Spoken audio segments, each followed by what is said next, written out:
Ici, nous sommes sur le chemin de croix de Gignac, juste à côté de la chapelle Notre-Dame d'Éclans, qui est une très vieille chapelle. Et le site géologique que l'on va découvrir tout de suite est justement lié à ce chemin de croix, puisque la géologie a fait qu'une langue de roches un peu plus dures s'est étendue linéairement, et le chemin de croix, chaque station sur lesquelles vous pouvez vous arrêter, suit cette ligne en relief. On est ici sur des terrains d'âge miocène. Il y a environ entre 20 et 23 millions d'années, donc une histoire bien plus récente que ce que l'on a pu voir plus tôt.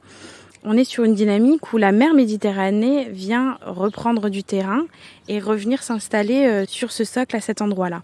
Alors, des dynamiques avec plus de rivières à certains moments, comme ici.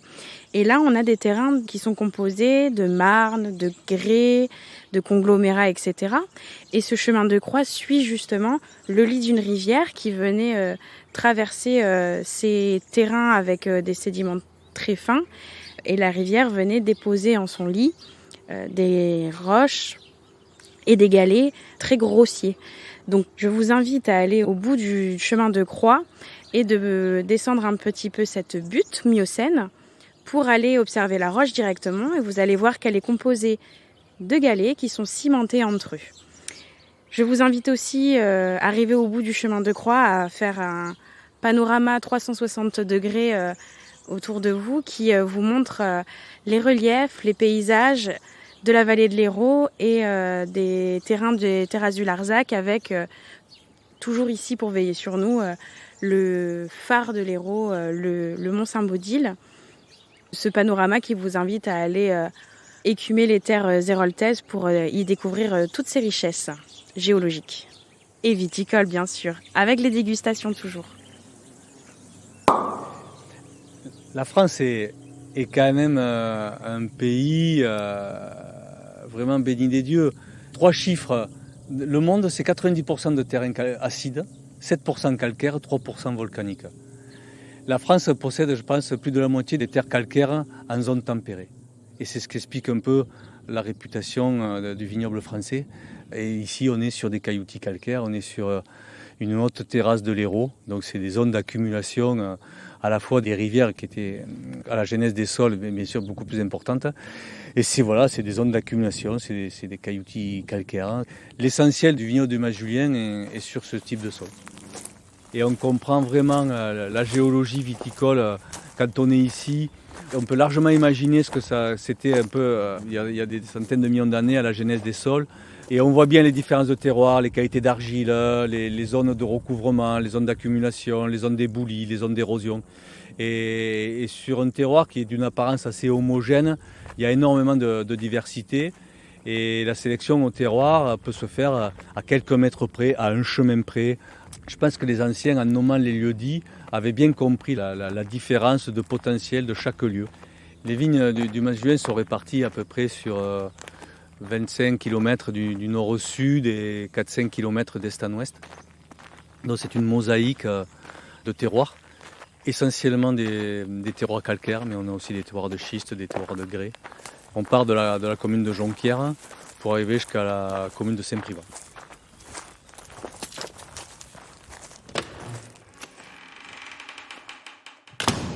Et sur Jonquière, cette zone de cailloutis calcaires, elle est très homogène en apparence, mais en fait, si on mettait le sol à l'envers, on verrait que c'est pas du tout la même chose. Donc l'idée, c'était d'imaginer comment les sols se sont construits pour savoir ce qu'il y avait dessous, pour chercher dans tous les sols du Mas-Julien à peu près la même mécanique des sols, la même résilience propre à notre climat.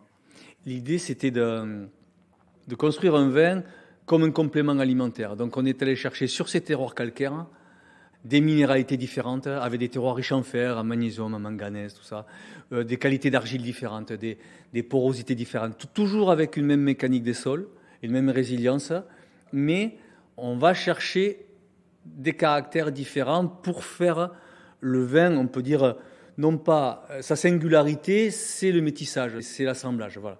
On est sur une même famille de terroirs, mais on va chercher toute la complexité dans 6-7 lieux-dits différents.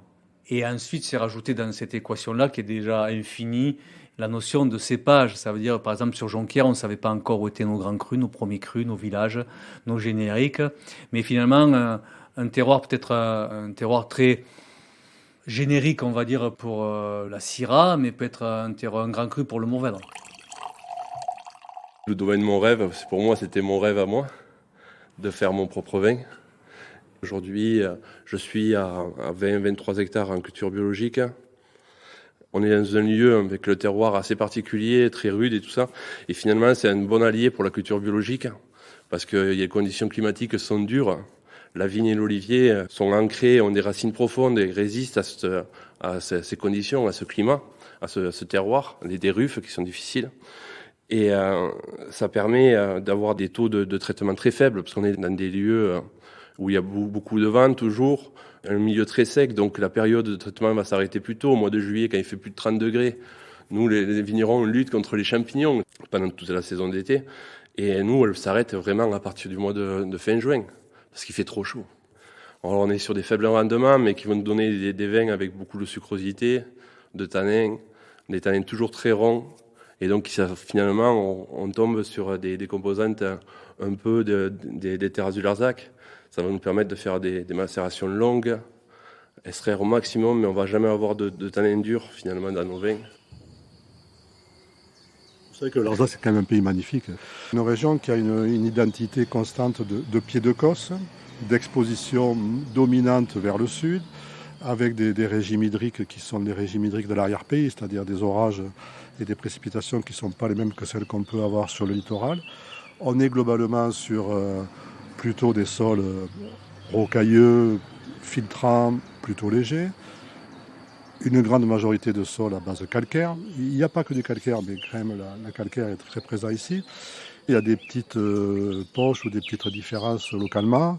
Mais quand même, on a des styles en termes de concentration, de fraîcheur et de caractéristiques qui donnent quand même un air de famille assez prononcé à nos vins, malgré les quelques petites différences qu'il peut y avoir et les quelques kilomètres qu'il peut y avoir d'un secteur à l'autre.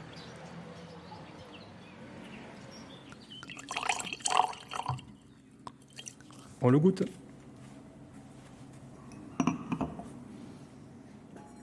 Alors en bouche, ce qui nous étonne sur ce terroir, c'est la qualité de son tanin. C'est un tanin qui est profond, qui est caressant. On a sur ce terroir toujours un joli tendu. Ce sont vraiment des tanins, en tout cas on les a élevés pour qu'ils restent frais, toniques, pour garder un vin plein d'énergie. Et là, écoutez, les arômes commencent à s'exprimer doucement, à se libérer. Laissons-lui un petit peu le temps de s'ouvrir.